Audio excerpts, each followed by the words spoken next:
Meron ba kayong canton and corned beef dyan sa bahay nyo?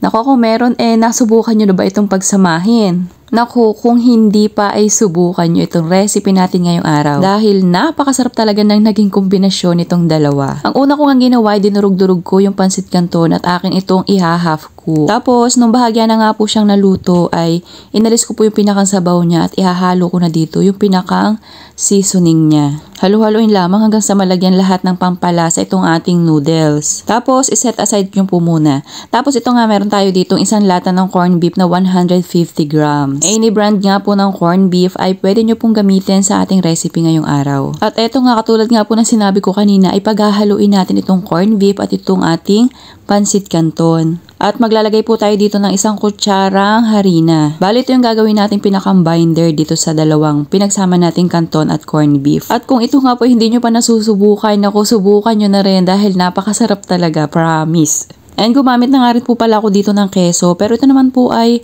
optional na lang. Pero kung gusto nyo na ganito kasarap yung kalalabasan, mas masarap po kapag merong cheese. At ito nga pong breadcrumbs. Bali, ang una nga po natin gagawin ay ito. Katulad po na inyo nakikita ay maglalapad po ako nito sa aking palad. Tapos, ilalagay ko nga po dito yung aking hiniwang keso. Bali, yan po ay ating gagawing pinakampalaman itong ating canton with corned beef. At atin po yung bibilug-bilugin. At ayan po, paulit-ulit nyo lamang gagawin. Then after po nyan, ay saka naman po natin ito pagugulungin dun sa breadcrumbs. Alam nyo ba, sarap na sarap yung aking mag-aama dito sa ganitong recipe ng canton at corned beef. Talaga namang panalong-panalo. Kaya kung ako sa'yo, subukan mo na rin ito dahil napakadali lang namang gawin. Tapos ayun nga, paulit-ulit nyo rin nga po yung gagawing pagugulungin dun sa breadcrumbs at ready na po yung iprito kapag nabilog nyo na po siyang lahat.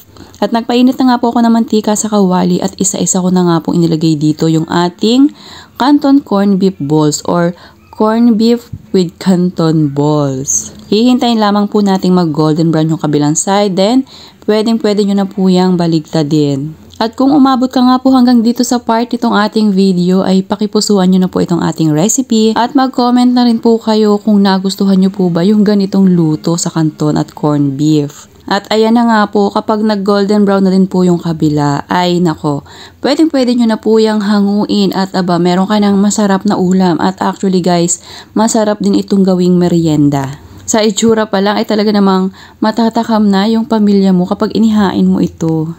O diba? Kaya naman huwag mong basta lutuin yung pansit canton or corned beef nyo. Subukan nyo naman yung ganitong luto. Nako, talaga namang panalong-panalo, lalo na nga kapag nilagyan nyo ng keso yung loob. At eto na nga atin ang huhusgahan itong ating napakasarap na luto sa canton with corned beef. And syempre, ito nga nilagyan ko nga siya ng keso at talaga namang mas lalong naging katakam-takam kapag merong keso. At promise guys, super panalo talaga yung ganitong recipe. Kaya naman, subukan nyo na rin kung meron kang corned beef at canton dyan sa kusina nyo. So, sana'y nagustuhan nyo po itong ating recipe ngayong araw. Thank you for watching. Serve and enjoy!